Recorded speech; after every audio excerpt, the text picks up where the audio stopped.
C'est super, merci. Bon, désolé pour l'interlude, il a fallu équiper tout ça. Je suis un petit peu, je vais commencer par une boutade. Je suis probablement celui qui a fait le plus de kilomètres pour venir parler le moins longtemps. Et puisque je viens de Strasbourg, au départ, ce cours-là, il y a quelques années, on le faisait en 4 heures. Et les étudiants étaient contents. Et j'ai pas bien compris quel est le processus qui fait qu'aujourd'hui on demande de le faire en 2 heures. Du coup, je me remets en question et c'est peut-être pas ce qu'il faut faire, j'en sais rien. En tout cas, au départ, on avait l'idée de vous faire quelque chose de transversal, parce qu'en fait, finalement, je devrais être là à tous les cours. Parce que quasiment toutes les cardiopathies congénitales vont, enfin peut-être pas la CIV de base, hein, vont avoir besoin d'une imagerie 3D un jour ou l'autre. Voilà, donc pourquoi faire un cours sur l'imagerie 3D groupé au sein du DU, ça se discute. Donc on devait au départ faire un cours transversal avec des tas d'images et puis avec de la technique. Comment on fait une imagerie 3D et non pas parce que vous allez le faire en sortant d'ici, mais parce que ça vous permet de mieux discuter et de mieux savoir quoi attendre de la personne qui va la faire chez vous. Et puis peut-être de remplir le bon correctement.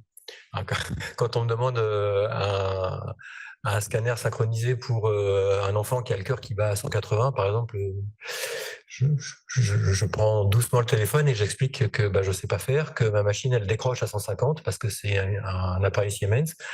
Voilà. Donc c'est bien d'apprendre à connaître le monde de l'autre pour mieux lui parler. Voilà. Donc c'était tout ça qu'on devait faire, un petit peu d'image, un petit peu de à quoi ça sert dans le métier, et puis qu'est-ce que vous pouvez attendre du radiologue. Mais sauf que je peux plus du tout faire ça en 2 heures, c'est pas possible. Donc j'ai refait un truc. Voilà. Et puis vous me direz à la fin ce que vous en pensez. Normalement, le cœur il battait au début. Il battait au début, puis il est mort, d'accord. Donc c'est un ventricule unique qui vient de s'arrêter. Alors par contre, excusez-moi, je passe vraiment pour un débile. Voilà. Donc on va faire on va suivre le plan qui est là, c'est-à-dire parler d'abord de l'essentiel quand même de l'utilisation de l'imagerie 3D, c'est l'anatomie intra- et extracardiaque. Et puis il y a une deuxième partie qui va être une analyse fonctionnelle, on va le voir plus être de l'ordre dans le spectre de l'IRM que du scanner, mais on peut la faire pour les deux. Et une analyse tissulaire également. Donc le point fort de cette imagerie 3D, effectivement, c'est l'anatomie, parce que on peut faire du 3D quasi isotrope. Alors isotrope, ça veut dire que la résolution de mon voxel, de mon point, est la même dans les 3 dimensions. Alors vous pouvez vous dire, qu'est-ce que j'en ai à foutre que ce soit isotrope? L'intérêt, c'est que je vais pouvoir sortir du plan d'acquisition et pouvoir travailler dans le plan que je veux. C'est ce qu'on va vous montrer, ce que je vais essayer de vous montrer derrière. La plupart des gens, et moi quand j'ai commencé à faire de l'imagerie 3D, on travaillait en axial strict. Mon chirurgien, quand je commence à lui montrer des trucs trop compliqués, il me dit, oh là, j'ai mal à la tête, repasse en axial strict, et puis il se balade en plan comme ça, axial strict, de haut en bas, il me dit monte, descend, monte, descend. Bon, je fais ce qu'il veut pour aller dans le sens de la communication, mais l'intérêt d'avoir une imagerie isotrope, c'est que ce plan d'acquisition qui au départ a été axial strict en scanner, toujours, hein, parce que le scanner c'est un truc hélicoïdal sur un enfant qui est couché ou sur un adulte qui est couché. Donc le plan d'acquisition de base, c'est le plan axial. L'intérêt d'être isotrope, c'est que je peux en sortir et présenter n'importe quel plan en faisant croire à la personne que ça a été acquis dans un plan double oblique qui passait exactement par ce qu'il veut. Donc le point fort du scanner, c'est la résolution spatiale, hein, puisque les barrettes qu'on a aujourd'hui, elles font 0,6, 0,5 mm de pixels, quoi. Donc on a vraiment une résolution excellente en IRM. En comparaison, on arrive à reconstruire sur des images de l'ordre de 1,5 mm3, mais l'acquisition n'est pas de cet ordre-là, c'est de la reconstruction. En fait, tant qu'on faisait du scanner, tant que les radiologues faisaient du scanner, ils avaient une espèce d'utopie, de principe qu'ils allaient montrer l'image vraie et qu'il fallait absolument pas qu'il y ait de post-traitement. Voilà. Et puis après l'IRM est arrivé, et de toute façon l'IRM, l'image qu'on vous montre, elle est forcément calculée, elle est forcément construite. On écoute ce que les protons chantent et on dessine une image à partir de ça. Donc de toute façon, maintenant les radiologues ont abandonné cette utopie de l'image parfaite qui n'est pas modifiée, hein, et on travaille presque tous maintenant en pixels interpolés. C'est-à-dire que l'image qu'on vous montre n'est pas vraie, elle est calculée. Bon, la résolution spatiale de l'IRM, le mieux que je sais faire, c'est quand même, vous avez vu, 2 fois 2 fois 2, donc 8 fois moins bon que le scanner, hein, puisqu'on est sur du 1,2 mm, on va dire, au minimum, alors que le scanner est sur du 0,6 natif. Bonjour. Oui. Excusez-moi, c'est possible de partager directement l'écran parce que nous qui suivons à distance, on ne voit pas les diapos. À l'aide.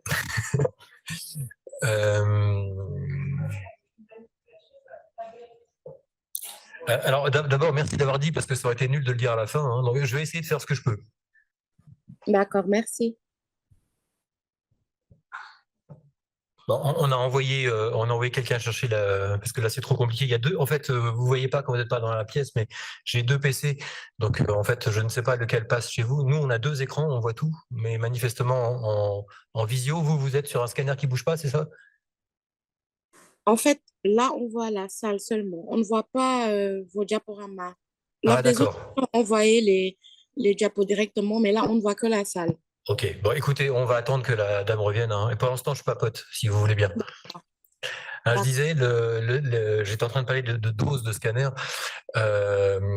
Quand moi j'ai commencé la médecine, on irradiait à qui mieux mieux et avec des skis. Alors moi je fais partie de la première génération qui a démarré l'échographie. Hein, l'échographie est arrivée en France dans les années 70. Mes maîtres, ceux qui m'ont appris la cardiologie pédiatrique, eux, ils faisaient tout au cathé. Hein, donc le moindre enfant qui avait un doute de quoi que ce soit, poum, il passait au cathé. Voilà, et on avait des irradiations qui étaient nécessaires. Hein. Ah non, j'attends qu'elle arrive.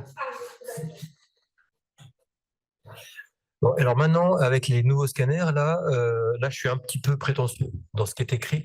C'est une diapo bon, je n'ai pas menti, j'ai pas voulu mentir en l'écrivant, mais aujourd'hui, je suis quand même plutôt sur des DLP autour de 18-20. Et ça, chez les nouveau-nés, ça représente des irradiations de l'ordre de 0,8 mSv. 0,8 mSv, c'est la même chose que 7 mois, 6 mois en Bretagne. Sauf que moi, je lui donne en 4 battements cardiaques. Oui, les gens qui sont en visio disent qu'ils voient la salle, mais qu'ils n'ont pas l'écran. Non, ça doit être vrai, oui.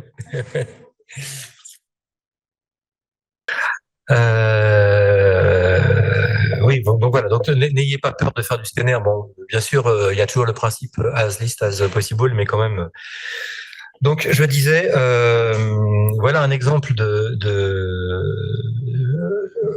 scanner avec la façon dont on l'utilise quand on est chirurgien, c'est-à-dire on se déplace en axial strict de haut en bas. Hein, si vous regardez d'ailleurs ce que c'est, vous voyez qu'il y a un petit arbre pulmonaire. Et puis, il y a une espèce de connexion de cet arbre pulmonaire qui se fait sur l'avant de l'aorte. Ça s'appelle comment, ça?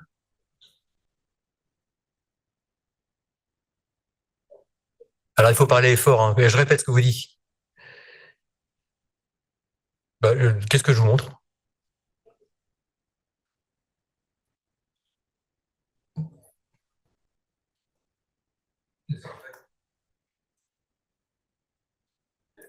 Je ne sais pas le relancer. Je suis désolé, c'est comme l'autre, il est mort. Mais il s'est arrêté au bon endroit, là. C'est-à-dire que vous avez une coupe axiale stricte.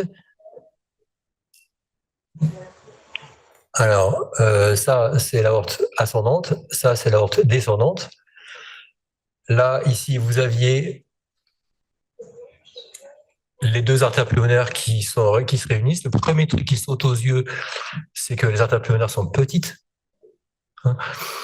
Et le deuxième truc, c'est que à l'avant, là, il y a quelque chose qui rejoint la face antérieure de l'aorte à l'artère pulmonaire.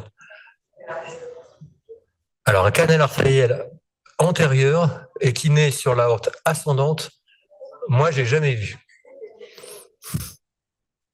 Le canal artériel, juste c'est bien, ça fait des révisions. Le canal artériel, dans le meilleur des cas, il descend verticalement, c'est-à-dire qu'il peut naître du haut. Et c'est le cas notamment de toutes les pathologies qui n'ont pas de tronc pulmonaire. Donc les abscesses ont souvent un canal artériel qui descend. Et sinon, il naît de l'aorte isthmique. Enfin, il naît et il avance vers l'avant. Donc un canal artériel, ça vient soit de l'arrière, soit d'en haut. C'est hyper rare, voire impossible de l'avoir ailleurs. Alors j'ai entendu un autre mot qui m'a fait un peu bondir, j'ai fait exprès de pas rebondir dessus, mais quelqu'un a dit quoi tout à l'heure? Que c'était? Et j'entends pas.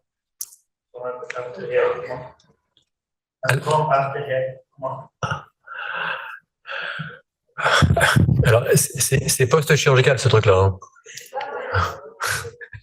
Donc ce que vous avez là, c'est un bladlock central. Le bladlock central, c'est le tuyau qui relie l'aorte au centre de l'artère pulmonaire, par opposition au bladlock périphérique qu'on va faire aller souvent du TABC à la branche qui est en dessous du TABC, donc ça dépend de la configuration. Voilà, donc ça c'est un bladlock central. C'est-à-dire, ce qu'on fait, c'est une option de bladlock qui permet de s'en sortir quand les artères pulmonaires sont tellement petites qu'on ne sait pas où mettre le bladlock. Il faut quand même qu'elle fasse 3,5 pour que ça passe. Si vous avez une artère pulmonaire qui fait moins de 3,5, vous pouvez pas mettre un bladlock de 3,5 dessus. Et puis surtout, ça a comme intérêt de faire grandir de façon un peu symétrique. Puisque l'alimentation se fait par le centre de l'arbre pulmonaire. Donc là, vous avez en fait une atrésie pulmonaire de type 2, sans tronc artériel sans tronc, merde, excusez-moi, vous m'avez perturbé avec votre, sans artère pulmonaire, sans tronc de l'artère pulmonaire, voilà, et qui a été pallié par un bladlock central. Donc c'était une aparté pour vous faire travailler sur l'image. Mais donc voilà le type d'image facile à obtenir en scanner. Et donc sur cet arbre pulmonaire, la question qu'on va se poser, c'est justement, est-il réparable? Est-il pourquoi j'ai fait ce choix d'un, enfin c'est pas moi qui le fais tout seul, pourquoi nous avons fait ce choix d'un bladlock central? Aurait-on pu aller directement à la cure complète? Donc face à une atrésie pulmonaire ou face à un fallo, on va se poser la question, la cure complète en 2 temps. J'ouvre d'abord la voie VDAP en laissant la CIV ouverte. Un bladlock, donc soit central, soit périphérique. Voilà, on a tout cet enjeu, ce champ des possibles. Et pour réfléchir, on va utiliser l'imagerie 3D pour faire des reconstructions en MPR de façon à mesurer précisément les artères pulmonaires. Si je mesure les artères pulmonaires là-dessus, si je me mets là et que avec mon logiciel, je tire un trait. Je n'ai plus d'image, là, qu'est-ce qui se passe là? Eh ben, il n'y a plus de batterie, il n'y a plus de batterie. Il n'y a plus de batterie. Si je prends mon logiciel et que je tire un trait en biais, là, je ne vais pas mesurer les artères pulmonaires. Je vais faire une estimation. C'est exactement ce que vous faites en échographie aussi. Quand on mesure les artères pulmonaires en échographie, vous n'avez absolument pas la certitude que le plan de coupe sur lequel vous êtes passe exactement par l'endroit où l'artère pulmonaire est la plus large. Si vous avez un cercle rond comme ça et que vous coupez ici, eh bien forcément, votre diamètre va être plus petit. Alors on est d'accord, on ne peut pas augmenter le diamètre par cet artefact-là. Par contre, on peut l'augmenter si mon tuyau qui est comme ça, je le coupe en biais et non pas perpendiculairement. Donc en fait, quand vous faites de l'imagerie 3D en coupe, c'est-à-dire de l'échographie ou bien ou bien du scanner, et que vous ne faites pas une reconstruction en MPR, et que vous mesurez simplement un diamètre à l'écran, votre diamètre il est soit trop grand, soit trop petit, mais il est jamais juste. Enfin, donc justement, l'enjeu, le clavier marche une fois sur deux. Là, je peux plus rien faire. Alors, qu'est-ce qu'il faut que je fasse? Ça a planté. Qu'est-ce que je peux faire? Je peux redémarrer peut-être?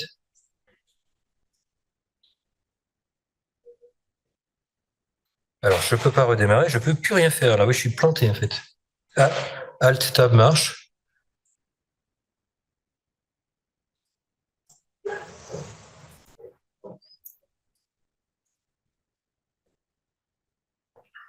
Donc, on en était là. Shift F5. Bon, c'est une catastrophe.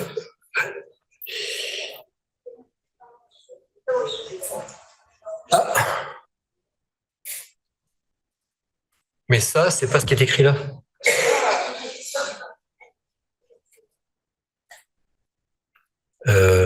C'est de la science-fiction.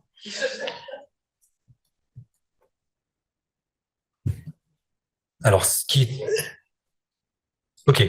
Donc l'idée, c'est de calculer, de travailler sur l'indice de Nakata.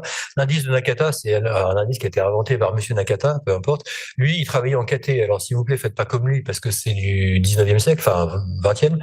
Mais l'indice de Nakata se fait maintenant en MPR, donc soit en IRM, soit en scanner.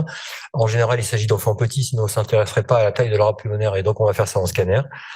L'indice de Nakata, c'est la somme des sections des artères pulmonaires droite et gauche. Donc, mettons, j'ai 70 mm de mercure de section, 70 mm carrés de section dans la PD, 70 mm carrés de section dans la PG. Ça me fait 140, la somme des deux, et je divise par la surface corporelle. Donc, si j'ai un enfant qui a une surface corporelle de 0,3, je vais arriver à l'indice de Nakata de 140 fois 3, puisque divisé par 0,3, c'est à peu près la même chose que divisé par 3. Et donc, ça va me faire du 360, ce qui est la valeur normale d'un indice de Nakata. À quoi ça sert? C'est que il est assez facile de montrer, je l'ai pas fait, mais vraiment, si ça vous intéresse, on en a pour 10 minutes, 10 secondes, hein. C'est assez facile de montrer que la vitesse de l'écoulement, s'il est pulsatile dans l'artère pulmonaire, et si le P sur QS est égal à 1, hein, s'il n'y a pas de shunt, la vitesse de l'écoulement sera de 350 divisé par le Nakata. C'est pour ça que le Nakata normal est à 350, parce que vous savez tous qu'un enfant normal a une vitesse par mètre seconde dans son arbre pulmonaire. Donc cet indice vous donne une force de prédiction intéressante et vous dit, vous pouvez dire au chirurgien, bah oui, tu peux te lancer sur une cure complète parce que le Nakata étant à 180, il y aura une vitesse proche de 2 mètres par seconde après la chirurgie et bon, c'est tout à fait acceptable, tout va bien. Alors, ah oui, alors vous l'avez, mais pas moi. Ah non, mais c'est vraiment impressionnant. Ok, donc on va faire du MPR ensemble, hein. Donc MPR, ça veut dire multiplanar reconstruction, hein, reconstruction dans plusieurs plans. Les logiciels de MPR, ils ressemblent tous à l'image que vous avez en fixe. C'est-à-dire, il y a au moins 3 images et elles sont interconnectées. L'image, la plupart des logiciels en ont 4 parce que c'est des fois plus simple de couper un écran en 4 pour un informaticien. Donc en général, le 4e, il sert à rien. Et puis quand on est sur des informaticiens qui sont un peu courageux, on en a 3 comme ici, avec une qui est plus grosse que les 2 autres. Voilà. Donc il y a toujours 3 images. Hein. Là, ici, et il y a 3 images, et il y a toujours un code couleur. On voit des traits verts, des traits rouges et des traits bleus. Et donc il y a l'image bleue qui correspond à qui est définie par les 2 traits bleus. L'image rouge qui est définie par les 2 traits rouges. Donc l'image bleue, c'est celle qui est en bas à droite. Et elle est définie par les 2 traits bleus qu'on voit dans les 2 autres images. Là, c'est une photo, donc je ne peux pas jouer avec. Mais dans mon logiciel, je peux tourner mes droites rouges, bleues et vertes comme je veux. Et donc, je peux définir le plan que je veux. Alors, comment on a travaillé là? Eh ben, vous voyez que on a mis la ligne bleue, donc en haut à droite de l'image, vous avez une vue qui est quasiment frontale, et vous voyez les deux arbres, les deux branches pulmonaires qui sont quasiment horizontales. Et donc, j'ai mis la ligne bleue dans cette artère pulmonaire quasiment horizontale, ce qui fait, et j'ai fait pareil sur l'image de gauche, où on voit l'artère pulmonaire droite qui passe sous la crosse de l'aorte, hein, le vaisseau qui est sous l'aorte, c'est toujours l'artère pulmonaire droite, sauf anatomie compliquée. Et puis, voilà. Et donc, je récupère l'image en bas à droite qui montre bien l'arbre pulmonaire de cet enfant. À partir du moment où j'ai ça, je peux positionner une des deux autres images, et là, j'ai positionné la rouge, de façon à ce qu'elle soit perpendiculaire à la ligne principale de l'artère pulmonaire. Donc sur l'image en bas à droite, on voit que ma ligne rouge est perpendiculaire. Hein, vous comprenez tout ce que je dis, et je suis désolé, j'ai plus le pointeur. Hein. Et puis sur la ligne en haut à droite, c'est pareil, la ligne rouge, elle est perpendiculaire. Et donc l'image rouge qui est définie par les deux lignes rouges et qui est l'image de gauche, me donne la section de l'artère pulmonaire, ici, droite. Et donc, alors après, ça dépend du logiciel qu'on utilise. Nous, on a un logiciel à Strasbourg qui est hyper capricieux et qui c'est pas le même qui se lance en fonction de s'il a l'impression que c'est un scanner ou pas. Donc, quand il a compris que c'était du scanner, ce qui lui arrive une fois sur deux, il fait un contourage automatique et donc hyper reproductible. Il suffit de cliquer dans le vaisseau et il les pend pixel par pixel jusqu'à ce qu'ils disent bah voilà, je suis arrivé au bout. Et donc, on a une mesure de la section automatique, ce qui est bien rapide. Quand il croit que c'est une IRM, parce que voilà, c'est du Philips, personne ne travaille à Philips, j'espère. Non. Donc, quand il se trompe, il faut le faire à la main, il faut cliquer 9 fois pour faire. Voilà. Et puis, quand vous êtes sur un logiciel pourri, des fois, vous êtes forcé de faire la mesure du petit diamètre, du grand diamètre. Et puis, vous obtenez la surface en faisant la surface d'une ellipse. Et si vous avez envie, vous tapez surface ellipse Google, vous aurez la formule. Voilà, donc voilà comment on calcule le Nakata. Putain,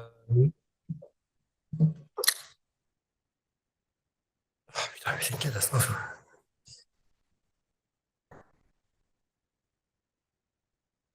Donc là, ça marche pas, je reste dessus. Oui.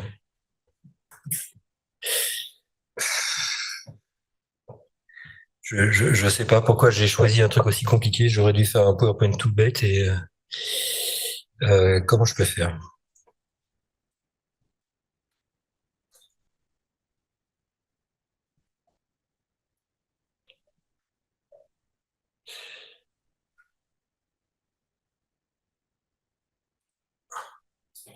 Donc là, je voulais en profiter pour vous parler d'un autre enfant.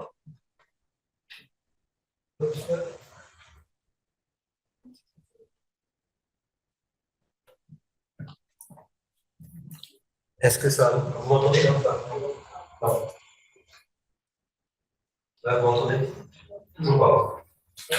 Eh bien, il faut que je parle fort. Alors. Ah non, parce que eux, ils n'ont rien compris.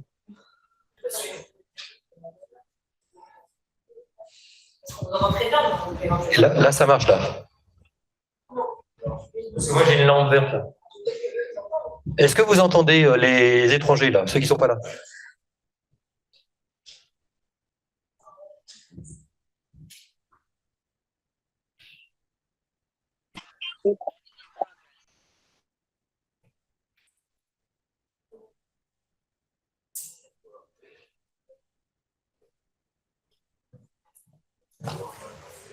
Bon, je vais avoir du mal parce qu'en fait, le seul micro qui fonctionne, il est loin du PC, donc je peux pas faire les deux en même temps.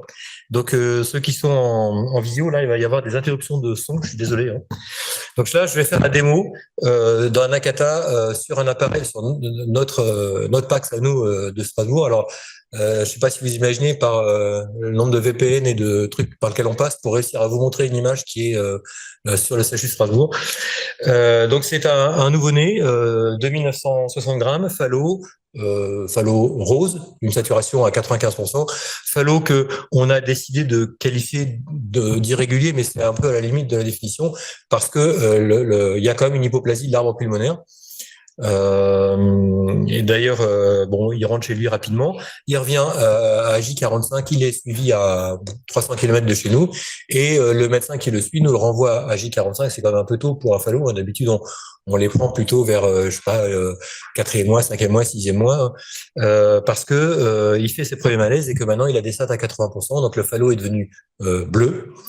Il fait 3 km. Donc, le voici.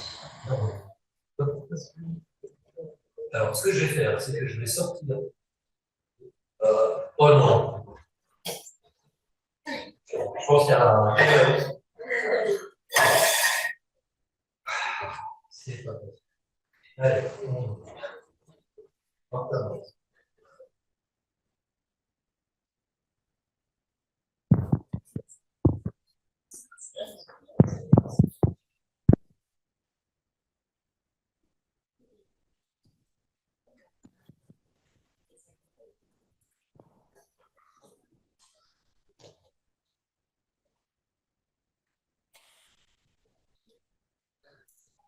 Alors, le code de C4, le code de C4.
Bon, il y a un truc qui marche pas là.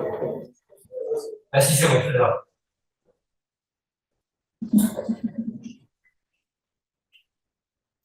Bon, c'est la vie d'hôpital, hein. Je ne sais pas le nombre d'heures que vous perdez par mois à rebooter le système.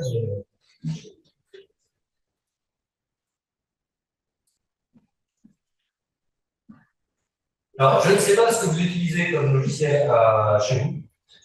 Il y a une énorme variabilité. Est-ce que vous avez des logiciels de MPR à disponibilité en salle de staff?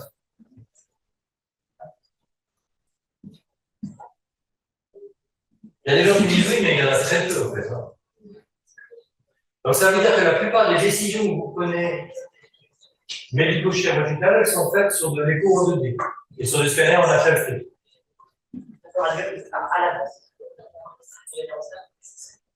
D'accord.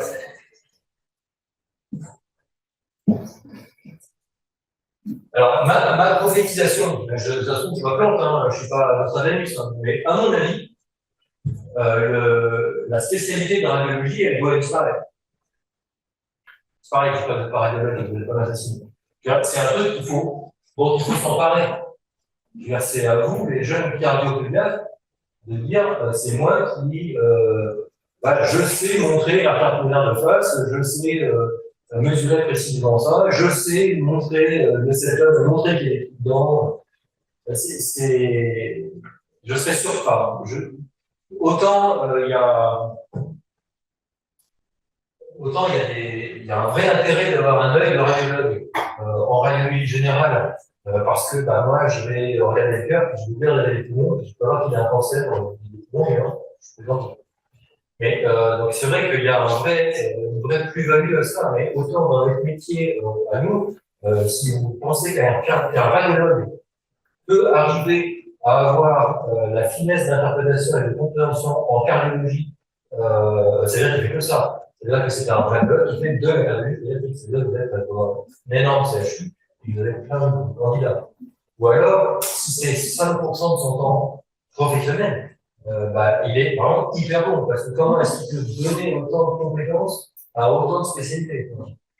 Donc, à mon avis, la cardiologie, la cardiologie pédiatrique doit s'interroger par la radiologie cardiologique. Et en tout cas, c'est ce que j'essaie de défendre. Donc, ça, c'est notre service, excusez-moi. Pour les déploiements, tout ça, c'est confidentiel. J'ai tout anonymisé, effectivement, comme vous voyez. Mais je ne m'attendais pas à ce que ça reboot au milieu.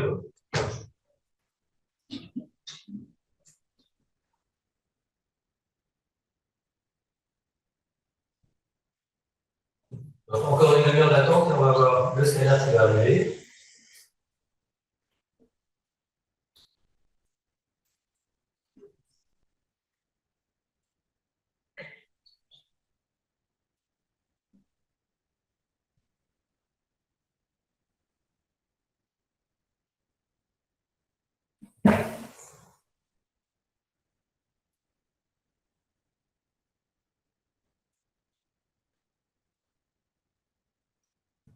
Je vous propose de lui laisser un peu le temps parce que j'en peux plus là.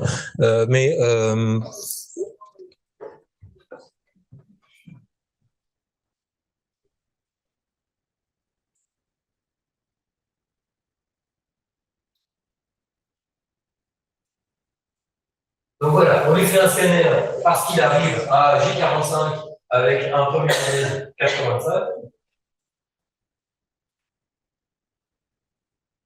Le premier scanner n'est pas injecté parce que la voie est de spectre.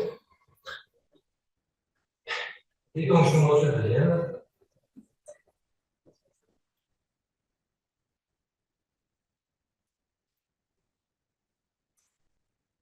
Voilà, donc je peux me promener dans ce scanner à la mode accès strict, hein, comme je disais. Alors là, il y a un délai entre la réponse et l'image parce qu'on passe par quanti-VPN.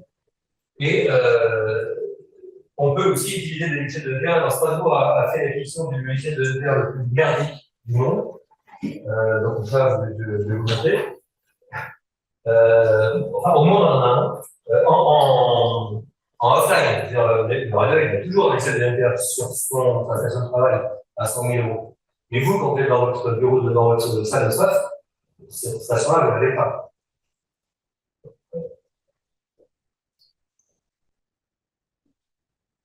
Donc là, il faut attendre parce qu'il n'a pas tout changé.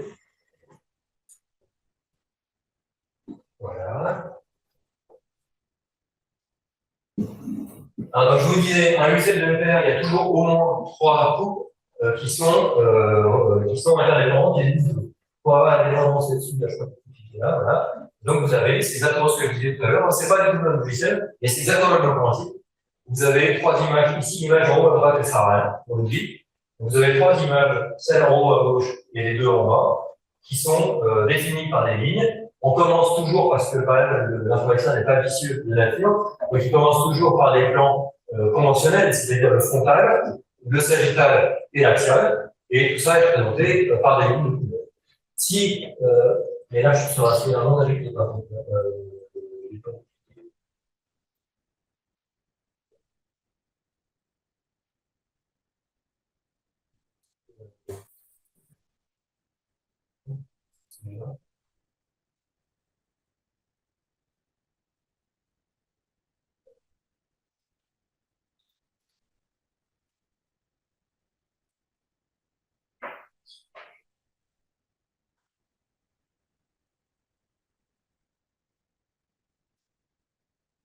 voilà pourquoi j'avais préparé avant de venir, hein, et j'ai pas pensé y aller. On va attendre un peu et puis je vous montrerai après. Donc, je fais mon Akata. On va le faire progressivement ensemble. Je fais mon Akata et j'arrive à un Akata à 80. Qu'est-ce qu'on fait? Qu'est-ce que ça veut dire, un Nakata à 80 chez cet enfant qui a 3 kilos, 3 kg 8 maintenant, hein, donc il doit avoir une surface corporelle à 0,25, un peu comme ça. Il a 2 mois, 1 mois et demi, et il commence à faire des malaises. Donc je peux difficilement le laisser comme ça. Il a une SAT qui baisse, c'est un petit peu dangereux. Alors, première solution, c'est de faire ce qu'on a fait tout à l'heure, là, le bloc central, ou bien un bloc périphérique. Mais s'il a un Nakata si bas, ça veut dire qu'il a des artères pulmonaires. Alors, l'artère pulmonaire droite, elle fait 4,5 mm. L'artère pulmonaire gauche, elle fait 4 mm. Si je couds, enfin c'est pas moi qui couds, hein, si le chirurgien met un tuyau en plastique de 3,5 mm sur une artère pulmonaire de 4 mm, il est possible que tout ça donne une sténose à l'endroit de la fibrose, de la cicatrice, de la couture. Donc, première solution, ça, oui. Deuxième solution, c'est ce que je disais tout à l'heure, on fait le choix d'une ouverture BDAP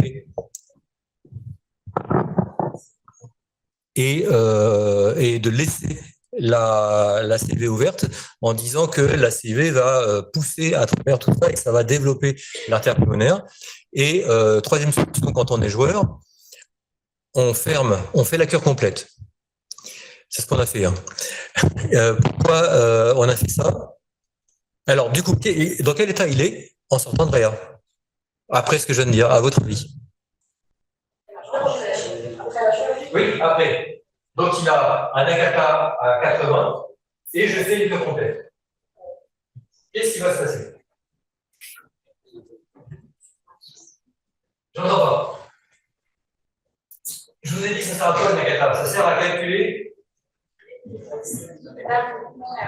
la vitesse de l'artère pulmonaire après. Il aura combien?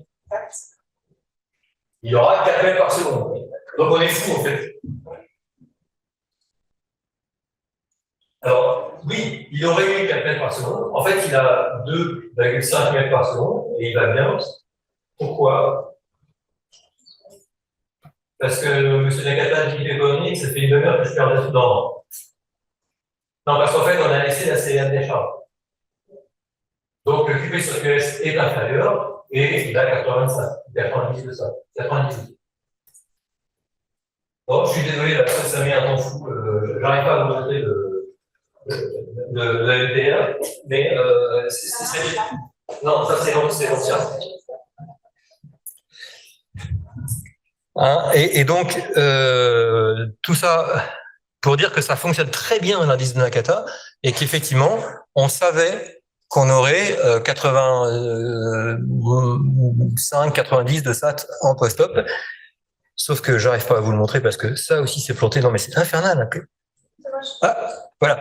Donc en post-op, je vais pas à mes 4 mètres, j'ai 2,50 m. Et en fait, ça c'est ICA, c'est notre logiciel de. Je triche pas, hein. C'est notre logiciel de Réa. Et vous voyez que les stats, au départ, elles sont à 75, 85, 80, 90. Bon, aujourd'hui, il a 95. Donc, parce que ça s'est développé en une semaine, quoi. Donc l'indice de Nakata, là je voulais illustrer, puis j'ai pris un contre-exemple, hein, parce que franchement, je trouve que le chirurgien il a été un peu joueur. Quand il nous a dit qu'il avait fait la cure complète, bon, nous on ne s'attendait pas à ça. Hein. Donc l'indice de Nakata c'est très utile, ça permet de voir ce qui va se passer et en fait on se trompe assez peu quand on l'a bien calculé.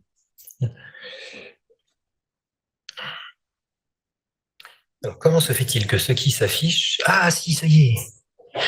En fait j'ai 2 PowerPoint qui travaillent en même temps. C'est complètement fou. Bon, donc en résumé, je disais, l'acquisition 3D isotrope, c'est vraiment le point fort du scanner. Et tout ce que je vous ai montré depuis le début, c'est du scanner. Mais on fait exactement la même chose en IRM. Enfin, en tout cas, nous à Strasbourg, on fait exactement la même chose en IRM. Alors, pas à tout âge. l'IRM 3D isotrope en dessous de 6 ans, c'est pas possible. Enfin, en tout cas, moi, avec la machine que j'ai, c'est pas possible. Peut-être qu'avec des améliorations technologiques dans les 10 ans, ça va venir, mais aujourd'hui, l'IRM 3D isotrope, c'est réservé à partir de 6 ans, ça commence, c'est possible. Alors, c'est pas instantané, hein, c'est un quart d'heure, un thorax, c'est autour d'un quart d'heure. Ça veut dire que l'enfant doit pas bouger pendant un quart d'heure, donc c'est pour ça qu'en dessous de 6 ans. Ce qui est dur aussi pour les petits, c'est la fréquence cardiaque, hein, qui nous laisse moins de temps. Plus ça va vite, plus c'est difficile de faire l'acquisition. On se met en général chez les adultes avec une synchronisation ventilatoire sur le diaphragme. On pose ce qu'on appelle un navigateur sur le diaphragme et en fait on ne fait l'acquisition que quand le diaphragme est dans une marge. Donc on se dit tu vas acquérir entre là et là, et donc lui il respire, dès qu'il dépasse on n'inquiète plus, dès qu'il est en dessous on n'inquiète plus, et on se met dans la position de repos ventilatoire, celle qui va être atteinte le plus souvent par l'adulte ou le jeune enfant. Si c'est un gamin de 6 ans, je fais pas ça. Hein. Je me mets en 3 NSA ou en 3 excitations et je prends tout. Parce qu'en fait, la mobilisation est tellement faible que globalement, ça bouge pas. Alors voilà un exemple. C'est un enfant de 5 ans, 18 kilos. Hop. Alors c'est cet idiot, il dit ce que c'est pas drôle. Pourquoi est-ce que je peux pas faire c'est horrible, mais vraiment.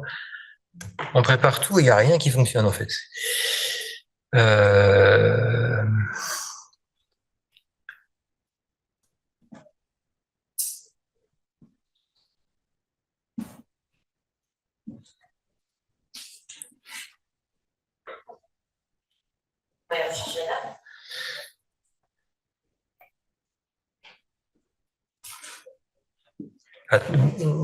C'est mon PC qui déconne là, c'est pas elle quoi.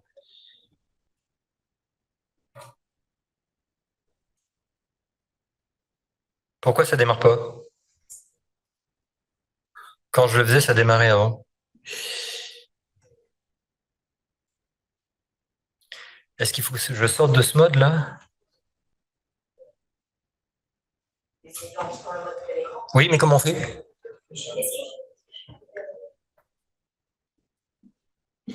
Comment je lance le film là?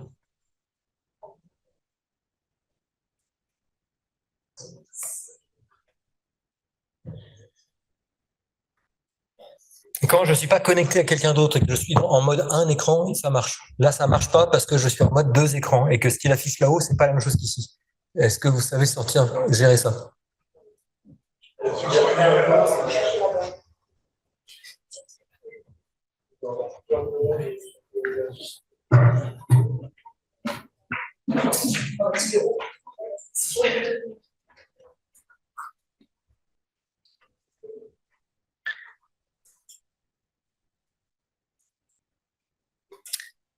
En fait,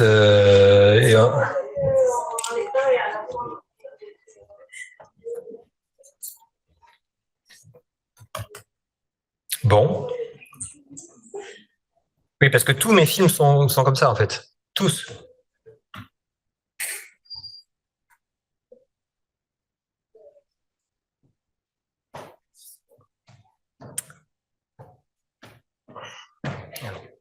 On peut peut-être faire. Je peux regarder? Oui. Mettez votre PowerPoint parce qu'il y a.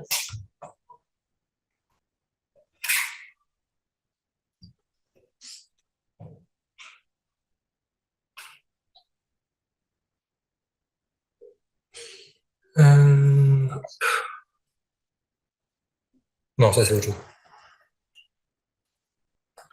Où est-ce qu'elle est la barre du bureau?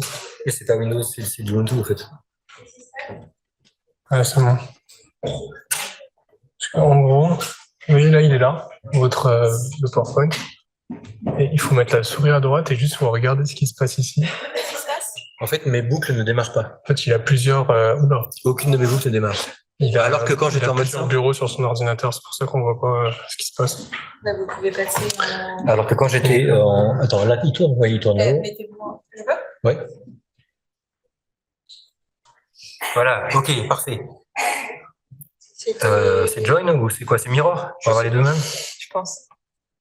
Ouais, voilà. Ok, d'accord. Et donc là, ça devrait marcher maintenant. Si je fais F5, Oui, c'est bon. donc le cœur est ressuscité.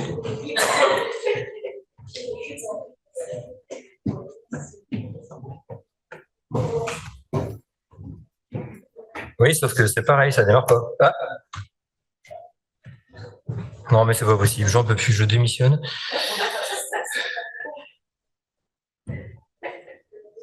Alors celle-là, elle marche par contre.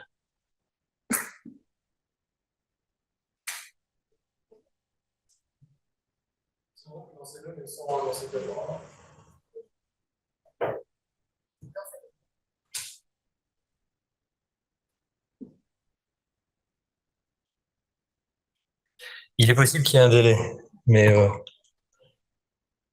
bon, bah écoutez, voilà. Donc vous avez une merveilleuse acquisition 3D d'un enfant criss-cross, 5 ans, 18 kilos, donc c'est possible. Et je comprends vraiment pas pourquoi ça marche pas. Ça, c'est plus un enfant, c'est un adulte, mais c'est pareil, hein. C'est une acquisition 3D. C'est un adulte qui a 56 ans avait eu une atrésie pulmonaire et vous voyez dans l'image de droite qui bouge parce que moi j'ai pris je prends les droites des trois repères à gauche. Hein. Donc l'artère pulmonaire, les deux artères pulmonaires, il y a un point noir dedans. Ça, c'est un artefact de déplacement. On est donc bien en IRM. Le problème, c'est que l'IRM, elle stimule un proton et ensuite elle écoute sa réponse. Si il se promène à 4 mètres secondes parce qu'il est dans un bloc, bah quand il répond, il est plus là. Et celui qui répond, il répond pas parce qu'il n'a pas été stimulé. Donc il y a un point noir qui correspond à un artefact de déplacement qu'on a souvent en IRM.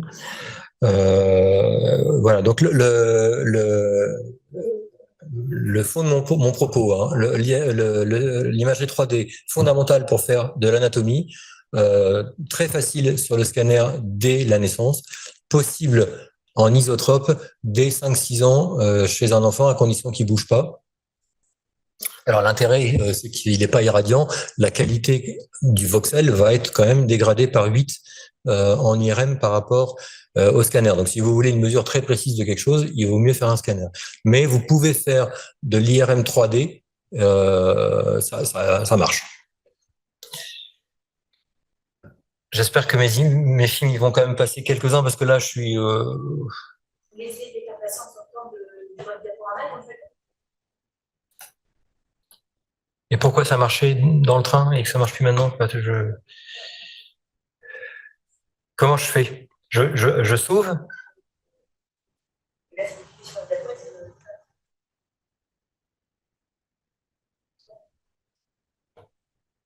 Donc celle-là, je la prends et je peux faire...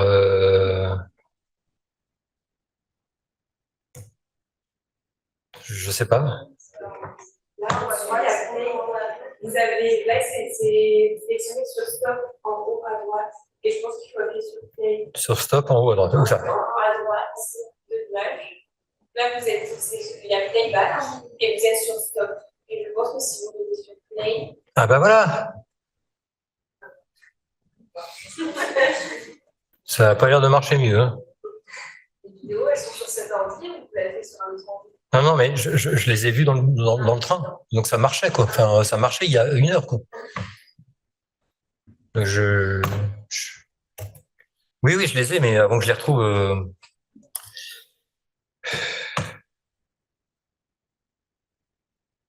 Parce que là, effectivement, il considère que c'est une image fixe. Et quand vous allez regarder dans le train, les images étaient sur le même ordinateur parce que vous ouvert. Ah oui. D'accord, c'est pour ça. Parce que les images sur le PowerPoint ne sont pas sur l'ordi. Et du coup, il n'arrive pas de... Ah, attends. Je pense que tu es intelligente là. Oui. Ça y est, je viens de comprendre. Je suis désolé, je suis complètement nul. Je suis complètement nul, oui. Il était sur le disque interne. Pourquoi je peux pas l'ouvrir? Voilà, il était là. Et je pense que c'est ça la raison. Je suis désolé parce que vraiment, j'avais bossé, hein. Ça doit être ça, je pense, ouais.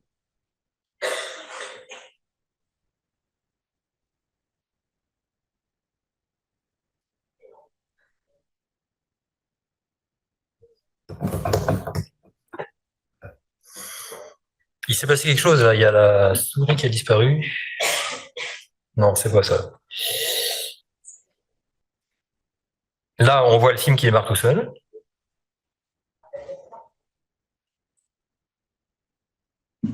Mais c'est un film sur deux, ou je sais pas. Bon, voilà, ça, c'est pareil, c'est de l'imagerie 3D, une autre séquence. C'est une séquence qui a comme intérêt, juste pour vous dire qu'on peut faire, on a vraiment de la ressource en termes de technique.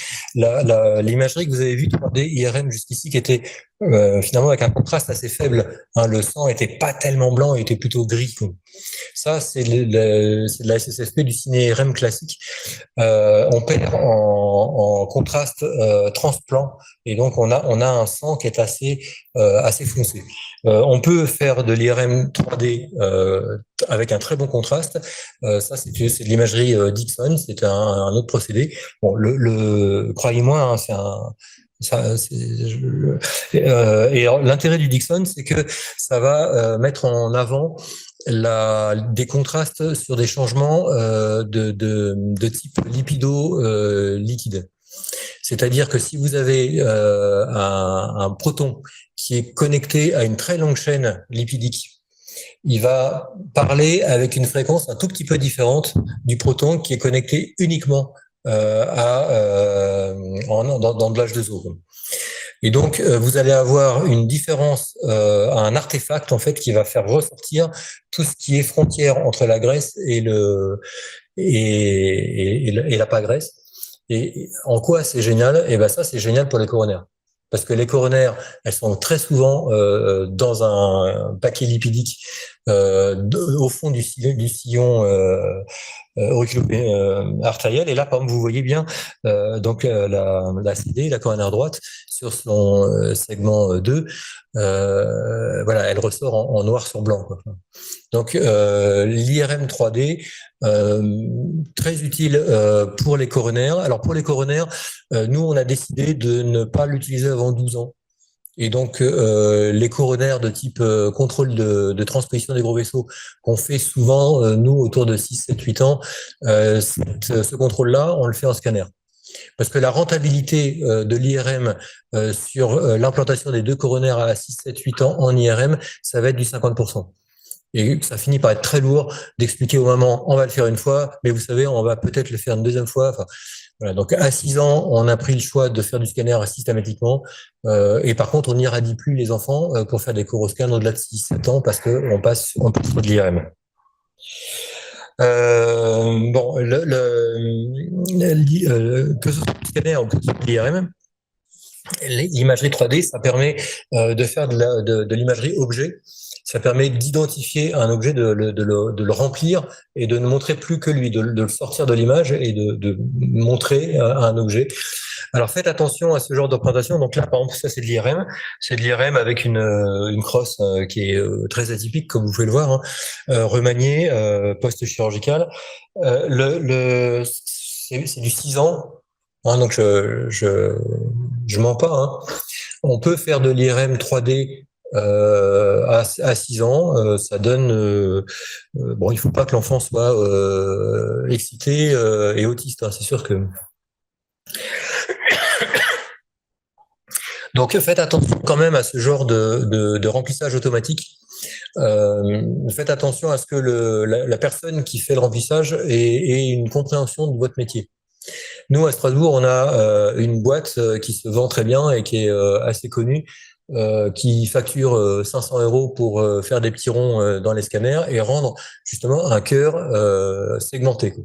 Donc l'artère pulmonaire gauche, l'artère pulmonaire droite, la coronaire gauche, la coronaire droite, le troisième segment de machin. Voilà. Au départ, ils faisaient ça avec du foie, hein. Ils étaient spécialistes des voies biliaires. Hein. Donc vous avez 1 million de petits Chinois qui sont cachés dans une étagère et qui font des petits contours et c'est ça que vous achetez en fait. Excusez-moi, hein, ce n'est pas des Chinois et puis je suis pas raciste, hein, mais vous comprenez ce que je veux dire, quoi. Et le problème, c'est que la personne qui fait le petit rond, elle comprend pas, elle sait pas, elle connaît pas. Et donc, ils vont vous mettre en connexion des choses qui n'ont pas à l'être. Alors, si vous avez un boulevard qui se divise en deux, hein, vous aurez un boulevard qui se divise en deux. Ça marche très bien, quoi. Si vous avez une abso avec une quasi-interruption de l'artère pulmonaire droite, eh ben, ils vont vous la connecter, ou bien ils vont pas vous la connecter. Enfin bref, la réponse que vous avez va pas être subtile, quoi. Donc, encore une fois, je milite pour que, un de mes messages, c'est emparez-vous de la radiocardiologie parce que personne ne sera aussi bon que vous pour la faire. Vous n'aurez pas la connaissance des outils, vous allez faire comme moi et ça va merder dans la présentation, mais la connaissance du cœur, c'est vous qui serez les meilleurs. Voilà. Donc, les objets, autre façon de faire des objets, ça c'est du scanner, hein, mais c'est le bloc central de tout à l'heure. Hein, donc, c'est le même scanner, mais cette fois-ci en virtual rendering. Donc, c'est une façon de représenter ce qui a été acquis en scanner. Et puis, vous pouvez montrer... Bon, c'est très joli pour les communications, c'est très bien pour discuter avec les parents, être sûr que tout le monde comprend. Mais dans ça, il y a moins de renseignements que dans le scanner de base. Il y a une théorie en théorie de l'information qui dit que chaque fois que vous traitez une information, vous en détruisez de l'information.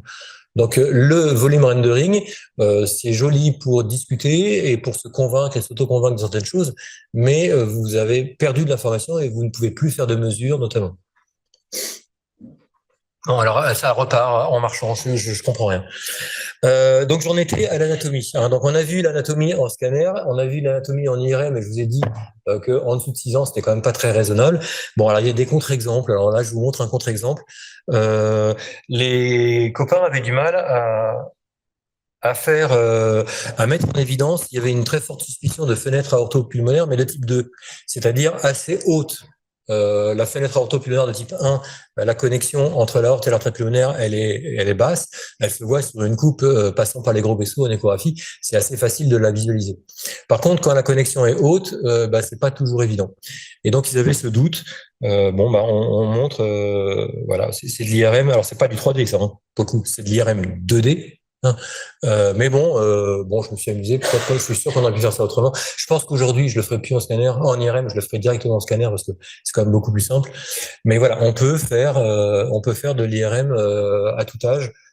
Alors, vous voyez quand même que la qualité de l'image n'est pas la même. Hein. Le scanner, c'est vachement plus joli.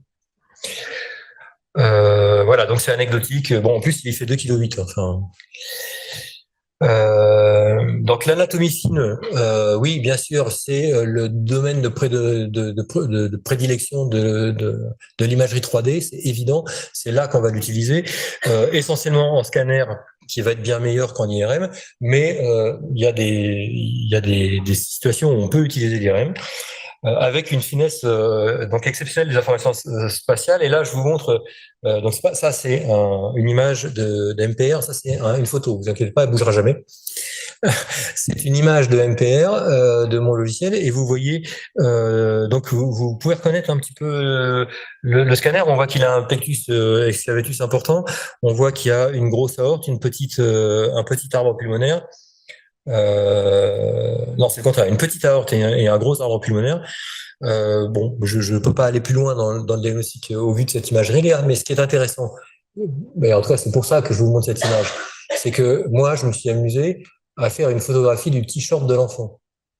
C'est un scanner, hein, c'est pas une photo. Je suis juste en train de vous dire que le flocage qu'il y avait sur le t-shirt du gamin, il est visible au scanner.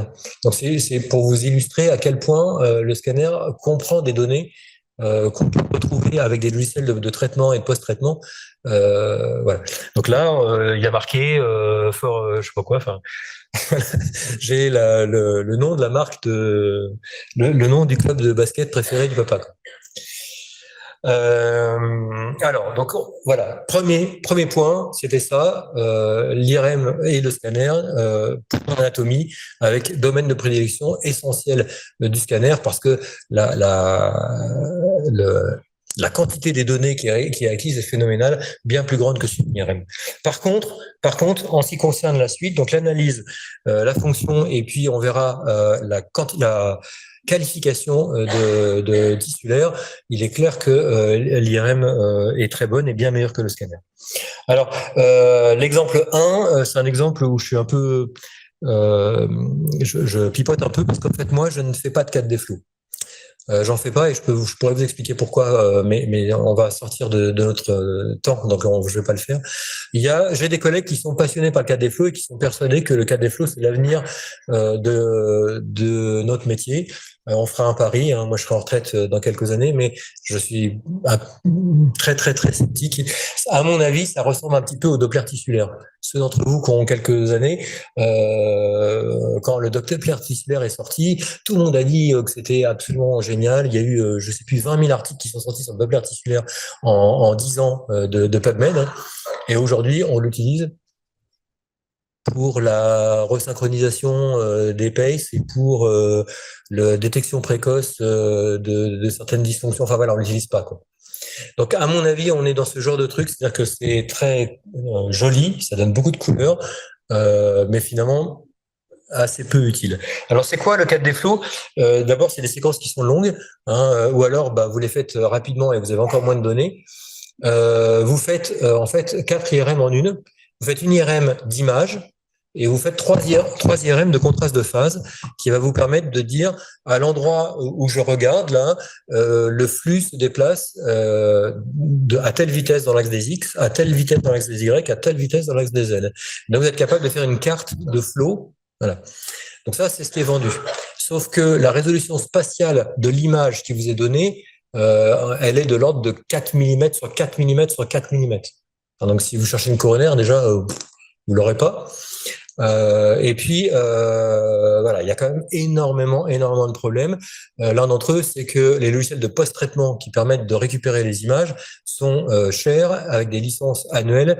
Bon, c'est une des raisons pour lesquelles je l'utilise pas, c'est qu'en fait, j'y arrive pas parce que le logiciel est tout le temps pris. Alors ça donne ça. Hein, ça c'est une DCPT, hein, une dérivation caveau-pulmonaire totale.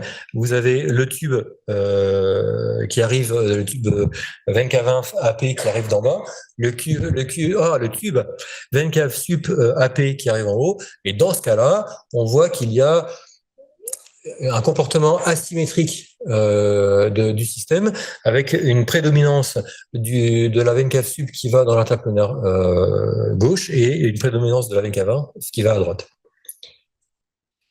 Oh, pardon. Voilà. Ceci dit, je suis à peu près certain qu'on avait exactement le même renseignement en faisant une simple IRM 2D et en posant un flux sur l'interpulmonaire droite et un flux sur l'interpulmonaire gauche. Mais je suis pas obtus, hein. Vous l'utilisez, vous? Il y a des gens dans l'assistance qui font des conclusions merveilleuses et qui aident leurs chirurgiens avec. Bon. L'exemple 2, qui est beaucoup plus intéressant parce que ça, pour le coup, on le fait tout le temps, c'est l'analyse des débits en 2D. Alors, c'est une acquisition qui fait quelques secondes. Mon PowerPoint est un peu vieux. Enfin, c'est des copier-coller de trucs qui ont déjà presque 10 ans. On fait ça facilement en 3-4 secondes maintenant avec on a de l'IA hein, derrière les reconstructions. Ce qui fait que finalement, on le fait même en respiration libre. Quand j'ai commencé l'IRM, j'ai fait un projet de recherche avec l'INSERM et on a obtenu 100 000 € pour mettre au point une technique pour faire de l'IRM en respiration libre chez les enfants du Chêne parce que franchement, ils étaient trop fatigués pour faire leurs apnées. Maintenant, c'était il y a 15 ans. Maintenant, j'ai une machine bas de gamme, Philips, normale, qui est vieille, qui a 8 ans et je fais de l'IRM en respiration libre chez tout le monde. Donc, la progression de la qualité de nos acquisitions, elle est la même que la progression de la qualité de vos smartphones. C'est-à-dire que, voilà. Donc, l'IRM se fait, en tout cas à Strasbourg, en respiration libre chez tout le monde, sauf chez les gens complètement cortiqués, grands, qui sont d'accord pour faire de l'apnée et qui n'ont pas de maladie, quoi, du style 14 ans. Pourquoi? Parce qu'en fait, on peut faire de l'IRM en respiration libre, il suffit de faire plein d'acquisitions. Si vous faites 4 acquisitions et que vous faites un moyen âge, et vous obtenez quelque chose qui est finalement pas dégueulasse. Et du coup, comme ça dure 3 secondes, eh ben, on peut le faire 4 fois, ça fait 12 secondes. Alors, l'apport majeur de ça, c'est tout ce qui est calcul QP sur QS, hein, qui va être juste. Voilà un logiciel qui montre un peu comment ça fonctionne. On a fait une coupe d'acquisition, c'est celle qui est en haut à gauche de l'écran. Hein, où vous avez, c'est de l'axe quasi strict, mais on a positionné ça très très très attentivement pour être bien perpendiculaire dans les deux plans au vaisseau qu'on veut mesurer, et ce vaisseau est forcément au milieu de l'écran, au milieu de la zone d'acquisition, de la field of view. Parce que sinon, il y a des hétérogénéités du champ magnétique qui font que la mesure est fausse. Si vous avez quelqu'un qui vous sort sur la même image 4 mesures de 4 vaisseaux positionnés à 4 endroits différents, elles sont toutes les 4 fausses. Hein, ce truc marche si on met le vaisseau au milieu et qu'on ne fait donc qu'une seule mesure.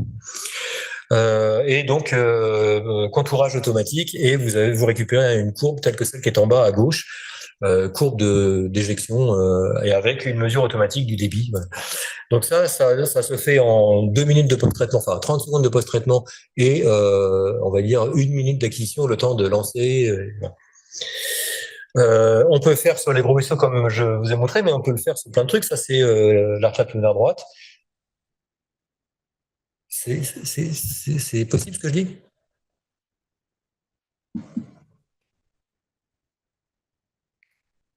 C'est quoi?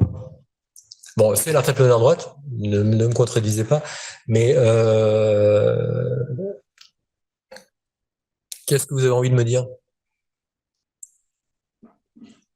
Si je vous mets cette image à l'examen et que je vous demande de la commenter, c'est pas un flux réel. Et si tu regardes l'image 2D qui est en haut à droite,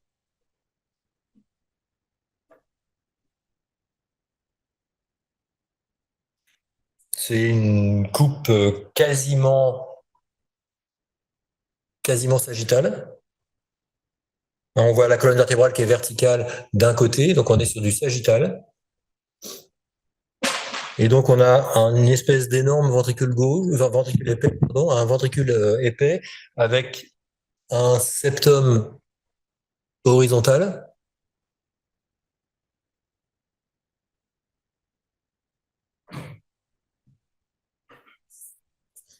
Bon, c'est un VU en tout cas. Peut-être sur un criss-cross à très large CIV, j'en sais rien. C'est un VU. Et donc, c'est le flux dans l'artère pulmonaire droite d'un VU en DCPT. Et donc, effectivement, c'est un flux continu. Il n'est pas pulsé. Hop. Donc, premier domaine, mais j'y crois pas, le cadre des flots. Deuxième domaine, vraiment domaine de prédilection de l'analyse fonctionnelle en IRM, c'est la mesure des débits qui peut être fait sur tous les vaisseaux, même s'ils ne sont pas pulsés. Troisième domaine, l'analyse des volumes et de la fraction d'éjection, qui nécessite actuellement, il y a, à mon avis, on est en retard, on est un peu au paléolithique là au niveau logiciel. On fonctionne encore sur une pile de coupe, en général conjointe, qui couvre le cœur, en général en petit axe. Et le contourage, si vous voulez qu'il soit juste, il faut qu'il soit fait à la main par le radiologue, sinon il est faux. Donc toute mesure automatique faite par le logiciel, de toute façon, vous pouvez la mettre à la poubelle, elle est fausse. À titre d'information et très gentiment, sans aucune ironie ni méchanceté, j'ai récupéré une centaine d'examens de flux d'adultes phallo pour une étude française qui est en cours de publication.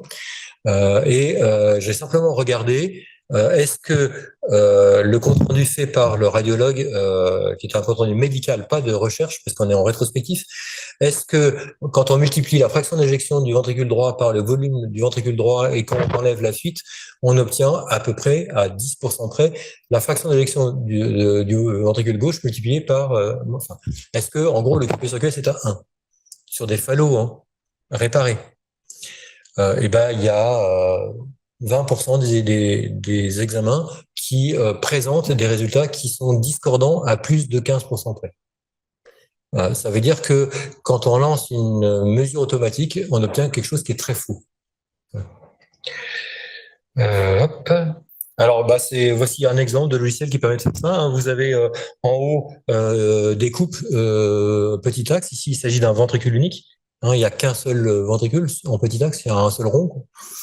Et donc, on mesure, on contourne ce truc-là en essayant de respecter les règles et ça prend facilement 15 minutes et vous obtenez un résultat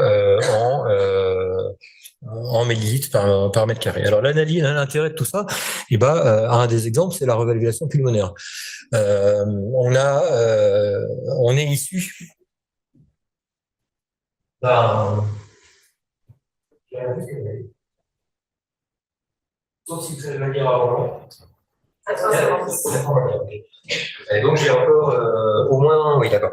Donc on est issu d'un monde dans lequel il y a des dogmes, et un des dogmes les plus forts qu'on a en cardiologie pédiatrique, c'est le fameux 150 millilitres par mètre carré de Gazzuli et de Geva, qui en 1970, je crois, ont dit que c'était sans doute à cette valeur-là qu'il fallait relever le VD d'un falot, ou en tout cas d'un ventricule droit non à forte fuite. Alors depuis, on sait que les cardiologues ont beaucoup réfléchi et que quand même aujourd'hui c'est plutôt le VTS qu'on utilise, le volume télésystolique qu'on utilise en tout cas à gauche. Je vais vous montrer qu'on n'est certainement pas à l'optimum et je vais vous proposer une autre méthode. Donc qu'est-ce qu'il y a derrière? Ouais, ça.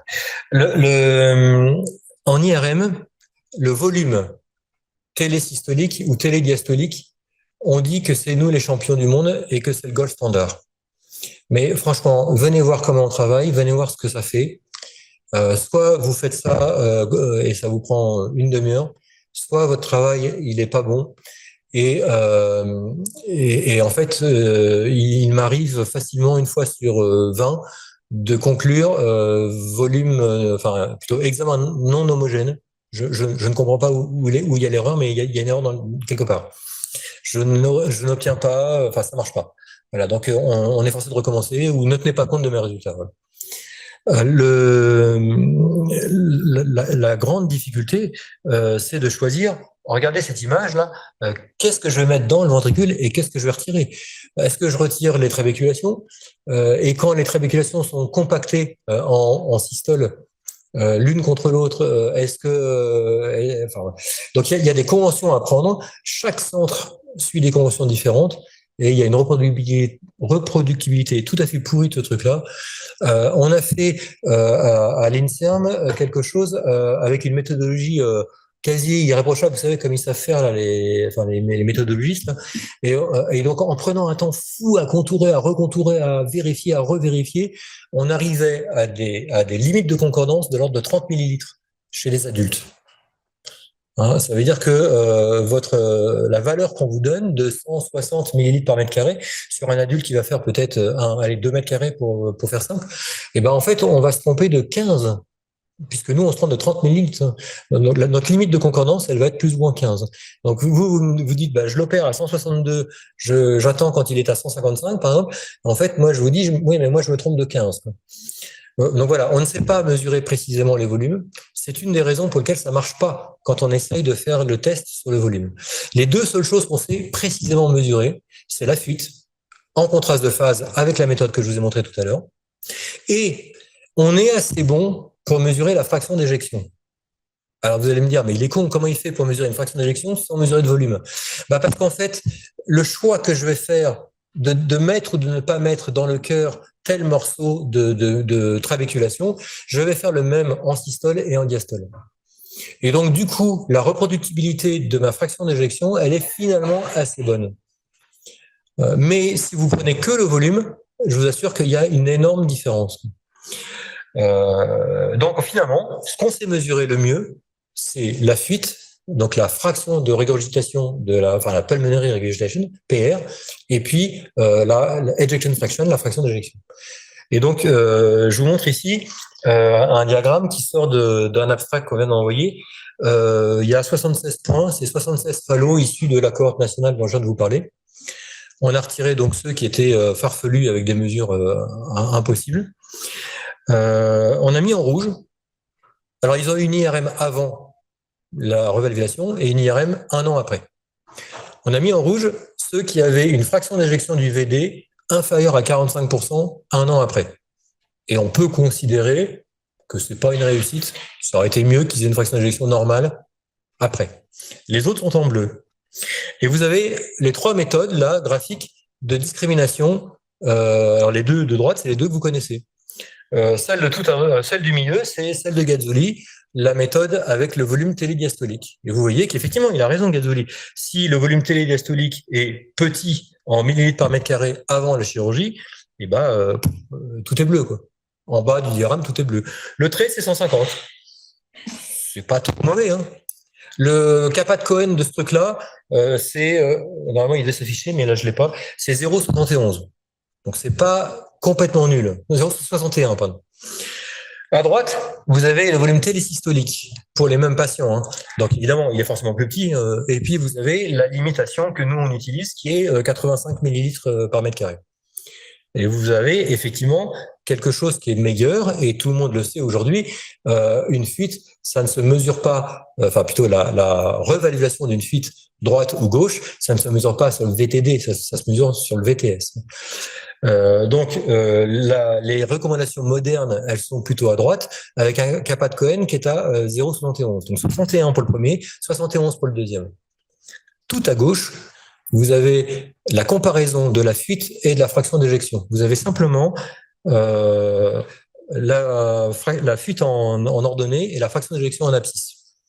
Et si vous opérez les patients qui ont, enfin en gros, ce trait en diagonale, il sépare beaucoup mieux les rouges des verts que les deux autres. Et en plus, il utilise des données qu'on sait mesurer. Bon, c'est pas encore dans les recommandations, ça ne sera peut-être jamais. En tout cas, nous, ça fait 10 ans qu'on fait ça maintenant à Strasbourg. Alors, on peut aussi faire des volumes et de la fraction d'éjection en scanner, mais il faut être un peu vicieux parce que vous irradiez beaucoup le patient. Vous aurez une mauvaise résolution spatiale et donc vous aurez une mauvaise décision de ce qu'est la systole et de ce qu'est la diastole, parce qu'en fait, vous allez fonctionner en 10%. Vous allez récupérer le scanner à 35%, à 45%, à 55% du cycle. Vous aurez rarement plus de 10 scanners dans un cycle cardiaque, parce que c'est vraiment trop irradiant. Et si la systole, elle était à 39%, ben vous l'aurez pas. Vous aurez la presque systole. Si la télédiastole, elle était à... voilà, vous avez compris. Donc, vous n'aurez pas la fin et le début exact, et donc vous aurez une sous-estimation de la fraction d'éjection avec ce mécanisme-là, mais ça marche quand même, on peut le faire. On peut faire de la perfusion, hein, on peut faire de la rétention tardive en scanner. Si vous attendez de voir la trajectoire du gadolinium à l'intérieur du muscle, de l'iode à l'intérieur du muscle. Mais il faut être un peu débile, ça prend beaucoup d'irradiation et c'est vraiment le domaine de prédilection du scanner. Alors le troisième truc, domaine de l'IRM, domaine de prédilection de l'IRM. Le troisième truc, qui est le seul, qui est là, il n'y a que l'IRM qui sait faire, c'est la caractérisation tissulaire. Alors classiquement, on dit que l'œdème, ça se voit dans les pondérations T2, que la fibrose, ça se voit dans les pondérations T1. Je ne vais pas rentrer dans les détails, je vous laisse croire ça, même si c'est pas vrai. Mais c'est ce qu'il faut apprendre.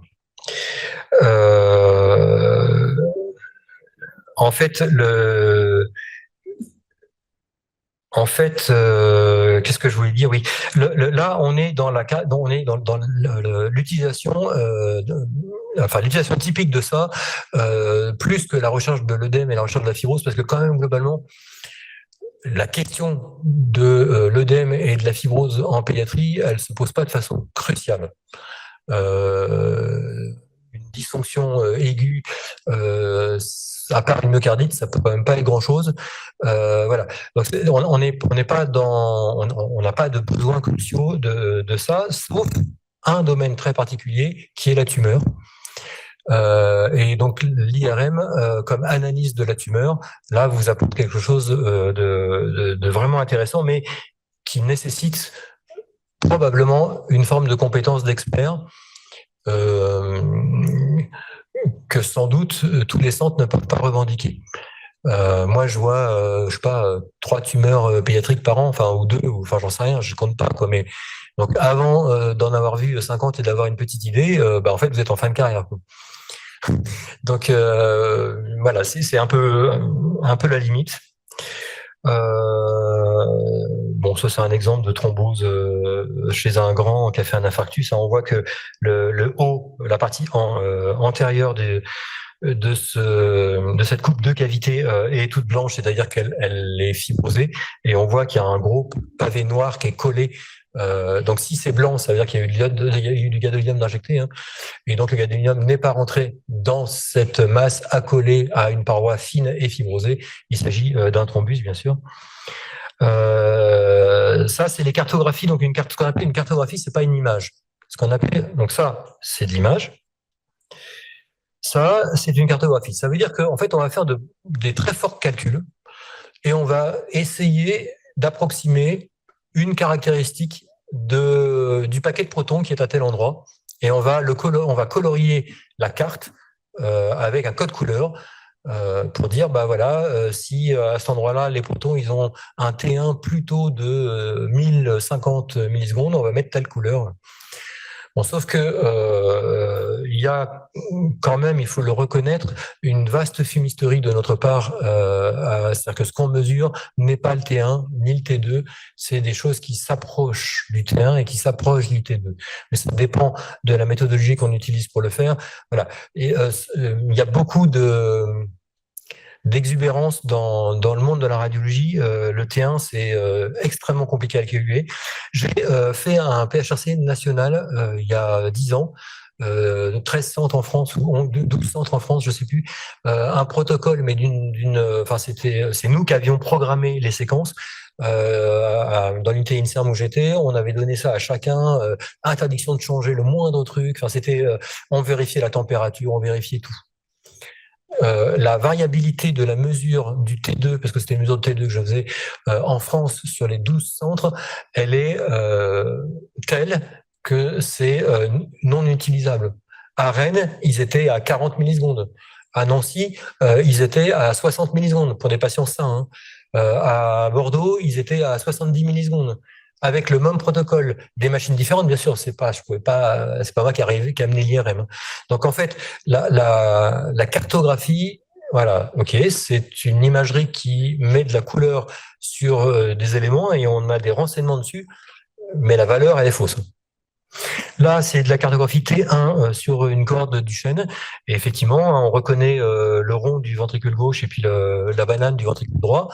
Et vous voyez que la partie inférieure et latérale du ventricule gauche est fine et n'est globalement pas de la même couleur, c'est-à-dire que le T1 de cette zone-là est différent, bah, bien sûr, puisqu'il y a de la fibrose, et donc on visualise cette fibrose de cette façon. Oui, alors ça... Alors, je ne vais pas courir le risque de repartir sur l'autre machine pour vous montrer. C'était mon deuxième cas clinique. Je voulais vous montrer la caractérisation tissulaire à l'extrême. Hein, à l'extrême. Donc, je reçois un coup de téléphone il y a 2 ans d'un collègue paniqué parce qu'il voit un énorme truc dans le ventricule gauche d'un nouveau-né de 3 mois, très échogène, qui entoure le pilier antérolatéral du ventricule gauche. Donc il était très inquiet et en plus il voulait pas me l'envoyer pour que je fasse de l'échographie parce que j'étais pas meilleur que lui en échographie, c'était pas possible. Donc il voulait que je fasse autre chose. Donc je lui ai proposé de faire une IRM de cavitarisation fétale, puis myocardique, puisque à l'époque j'étais responsable de l'enseignement des tumeurs et que sa copine était passée dans les rangs et lui avait dit tu sais Bodin, il fait des tumeurs. Alors je lui dis oui, mais ton gamin là, il fait 4 kilos. Bon, donc je l'ai pris et donc on l'a ralenti par bêta-bloquant et voilà le genre d'image qu'on obtient. Donc alors pourquoi alors ça c'est les caractérisations. Là je vous ai mis celle qui fonctionne. Je voudrais surtout pas que vous croyiez que j'ai fait 9 séquences. L'examen, il a duré 1 heure, on l'a endormi le gamin, on lui a donné un gros biberon, et j'ai lancé peut-être 30 fois chaque séquence. 29 fois, c'était faux, ça n'allait pas, et une fois, je récupérais une image. Hein. Parce qu'il y a voilà, c'est impossible de faire ça. En fait, c'est tellement compliqué qu'il y a une part de chance. J'exagère un peu en disant 30 fois, mais il faut recommencer plein de fois pour réussir à avoir. Il faut que ça tombe à un moment donné où l'enfant bouge pas, où il n'a pas le hockey, où l'électrode s'est pas décollée, où il n'y a pas d'arythmie à ce moment-là. Et parce que une fibrose, une tumeur intracardiaque, ça donne de l'arythmie. Et donc, vous voyez, par exemple, sur l'image à gauche, on voit le rond du VG. On devine que le pilier antérolatéral, il est plus gros. Et par contre, c'est étonnant parce que il a l'air d'avoir une masse noire au milieu du pilier. Enfin, si vous regardez, par exemple, le D2 FATSAT, tout à droite, le pilier antérolatéral, il est rond. En T2, il est rond. Alors le T2 là, il y a un problème de rendu de couleur, je pense. Vous avez un paquet tout noir, mais moi ici j'ai en T2 le pilier antérolatéral, il est rond en section, il est gros et rond. Par contre en T1 il n'est coloré que sur le pourtour. L'intérieur est noir. J'aurais dû commencer par ça. Ça, c'est les images en SSFP. Hein, donc, on a un petit pilier inféro-septal et un gros pilier antérolatéral qui, en section, est rond. Là, je vous ai mis qu'une seule image en post-contraste à droite, mais en fait, du post-contraste, j'en ai fait plein pour voir la cinétique du contraste et essayer d'avoir une idée de la caractérisation de tout ça. Et donc, globalement, on arrive à une masse qui est donc hyper échogène, qui est accroché au pilier antérolatéral de la mitrale, qui ne gêne pas l'hémodynamique, les mouvements, la valve s'ouvre et se ferme parfaitement. Cette masse, elle est hétérogène en T1 avec un centre qui est différent du pourtour. Ah oui, alors pardon, j'ai oublié ça. Regardez le pilier en SSFP plus contraste. Le gros pilier. Quelle taille il a? En fait, il a la taille de l'autre, là. Et je suis sur la même coupe, pour le coup. J'ai pas bougé, l'enfant a pas bougé, il est ligoté. Enfin, il est momifié. Donc, ça veut dire que le tour de la masse prend le gadolinium. Et donc, ça veut dire que je peux dire à ce cardiologue, il s'agit très probablement d'un fibrome, masse unique intraventriculaire qui prend le gadolinium et d'un fibrome qui respecte le pilier de la mitrale, mais qui l'englobe. Voilà. Donc, un exemple de caractérisation tissulaire. Tiens, là, alors, oubliez l'image de droite parce que elle est noire, mais l'image de gauche, c'est ce qu'on appelle du MDE, du myocardial delayed enhancement, du rehaussement tardif du myocarde. Et en fait, on aperçoit, excusez-moi, il fait 4 kilos, hein, le pixel, il y a un pixel, enfin, on aperçoit le pilier qui est noir et autour, quelque chose de blanc qui entoure tout le pilier.